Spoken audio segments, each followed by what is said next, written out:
The driveway was cold for June. I stood next to my car with my keys already in my hand, and the sound of the party was still coming through the front door. Someone laughing, the low pulse of music my dad always played at these things, the particular clatter of my stepmother setting dishes down too hard. I had been inside that house 40 minutes ago. Now I was out here, and the door was closed, and my father had put it closed behind me. I did not move toward the car yet. I stood there, and the concrete held the day's heat in a way the air no longer did, and I looked at the maple at the edge of the lawn.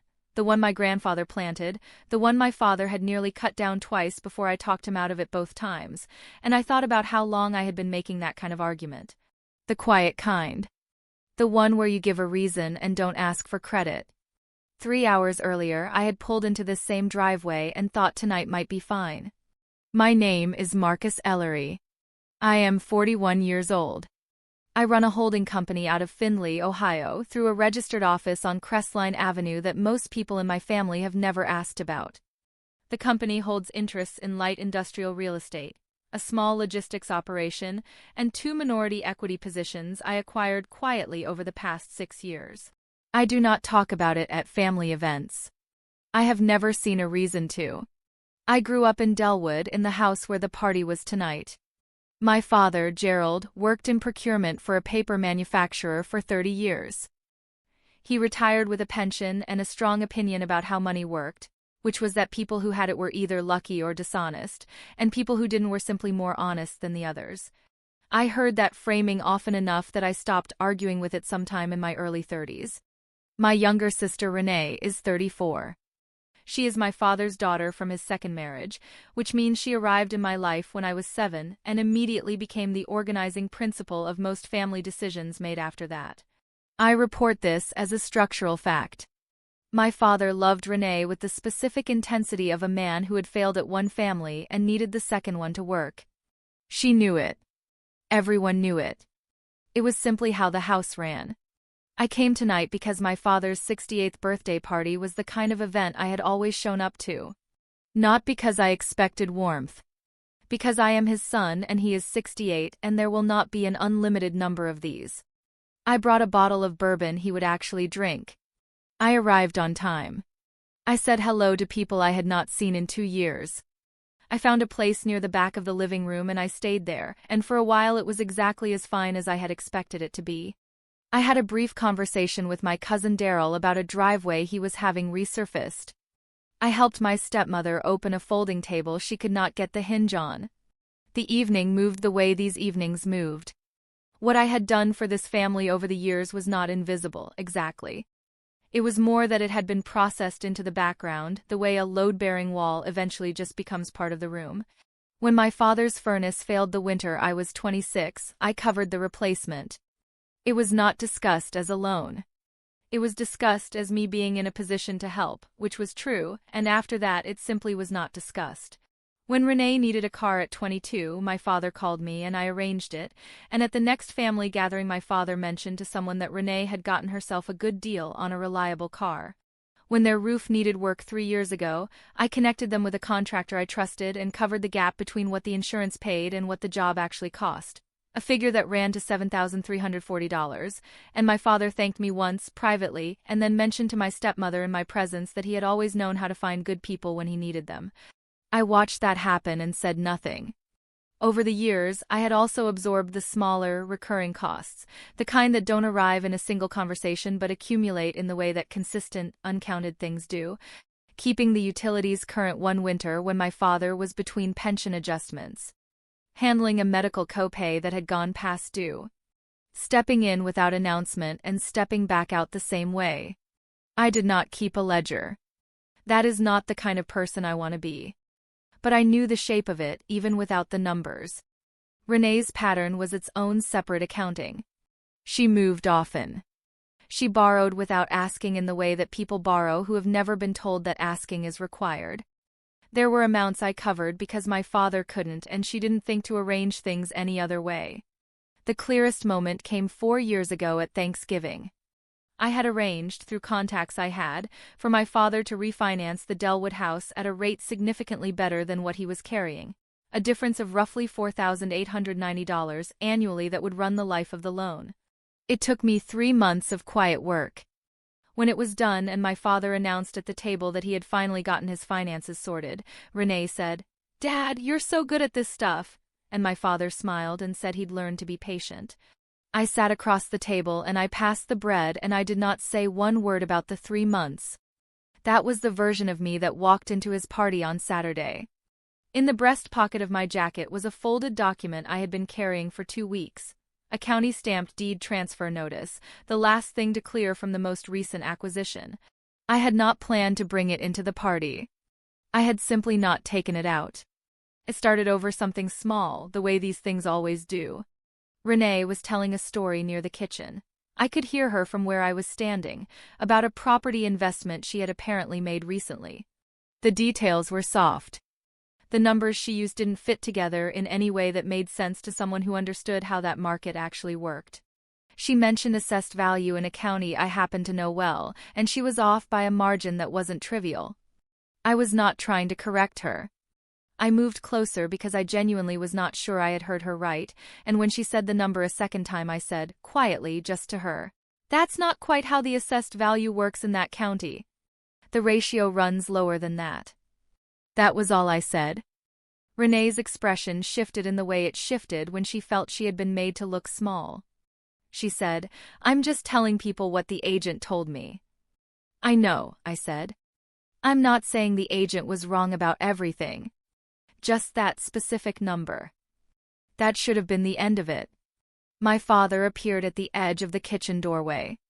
He had a glass in his hand and the particular look he got when he decided a situation needed managing. He had always been a man who moved toward noise when he thought something needed settling, not always correctly but always with certainty. "What's going on?" he asked. "Nothing," I said. "Marcus was correcting me," Renee said. My father looked at me. "In front of everyone?" "There were 2 people in the conversation," I said. "That's not the point," he said. "Then what is the point?" He set his glass down on the counter. "The point is that you always have to be the one who knows more. Every time." Something tightened across my shoulders. Not irritation, not the old familiar resignation, something closer to a kind of absolute tiredness. "I mentioned one number," I said. "You embarrassed her," he said. "Gerald," my stepmother said from somewhere behind him. "I'm talking to Marcus," he said without turning. Then to me, "This is a family party. Renee is telling a story. You don't have to audit everything she says." "I wasn't auditing it." "You were correcting it. In front of people." I said 6 words to her directly. "And made her feel stupid. Which you're very good at." He paused. "You've always been good at making people feel like they don't measure up to whatever standard you're carrying around." I met his eyes and said nothing. The room had gone quiet in the way that rooms go quiet when everyone has decided to look at something else very intently. "That's not what happened," I said. "It's what always happens." He picked his glass back up. "You know what your problem is, Marcus? You've never been grateful. Not once. You always had to be right, had to be the one doing everyone a favor, had to make sure we all knew it." My jaw was tight. Not anger, something older than anger and quieter. He looked at me steadily. "Ungrateful. Your whole life." I did not respond. One of my cousins shifted near the wall. Someone's child ran through from the hallway and stopped when they felt the temperature of the room. "I came here for your birthday," I said. "Then act like it," he said. "Or go home." "Gerald," my stepmother said again. "I mean it," my father said. He looked at me. Not heated, exactly certain. The way he always looked when he believed a thing enough to stop examining it. "Go home, Marcus. I'm not doing this tonight." I looked at him for a moment. I looked at Renee, who was studying the counter. I looked at the room full of people who were not looking at me. Something went flat in my chest. Not hurt, not anger, just a kind of clean settling, the way a level reads when it finally finds true. "Okay," I said. I set my bourbon on the counter next to his glass. I picked up my jacket from the chair by the door. And I walked out. I drove to the Harwick Commons parking lot in Findlay and sat with the engine off. The lot was half empty and the overhead lights had that particular buzz they get in early summer, the white kind that makes everything look colder than it is. I sat for a long time without doing anything. I took out my phone. I opened the document management app. I pulled up the portfolio summary my attorney had prepared for the annual holding review. I read the first page. I put the phone face down on the passenger seat. I sat there until the parking lot lights shifted, that small flicker they do right before full dark, the way they recalibrate without warning. Then I started the car. I drove to my apartment. I set the jacket on the hook by the door, the one I had installed myself when I moved in, and I went to bed. In the inside breast pocket of that jacket was the same folded county-stamped deed transfer notice I had been carrying for 2 weeks. I had not taken it out at the party. I did not take it out now. It stayed where it was, in the dark, in the pocket, doing nothing, which was exactly what it needed to do. I called my father the next morning at 9 a.m. I told him I wanted to come by. I said there was something I should have said a long time ago, and I would rather say it in person. He told me to come at 11. When I arrived, Renee's car was in the driveway. My stepmother's was there too. I did not know if my father had called them or if they had simply been there since the night before. It did not change anything. We sat at the kitchen table. My father was at the head of it. Renee was to his left. My stepmother had positioned herself near the counter, not quite seated, as though she had not yet decided which version of the morning this was going to be. The smell of coffee was in the room. No one had poured any. My father said, "I didn't expect you back so soon." "I know," I said. "I thought you might need a few days," he said. "I thought about it," I said. "I didn't." I reached into the inside breast pocket of my jacket. I took out the folded portfolio summary, the printed version my attorney sent with every annual review, 8 pages, the holding company's full position as of the previous quarter. I opened the same document on my phone in the secure client portal and I set the phone face up beside the papers.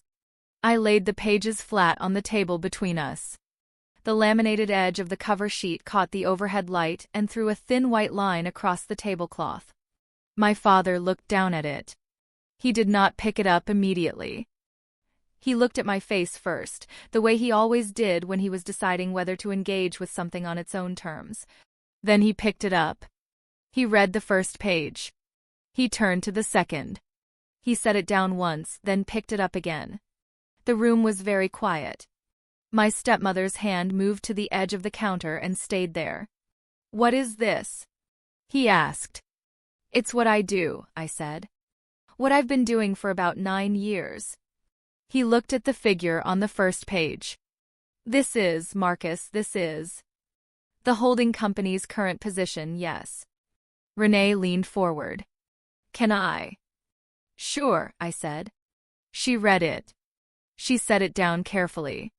She placed it on the table with the same flat deliberateness you use when you are handling something you have not finished understanding. Something moved across her face that she did not name and I did not name either.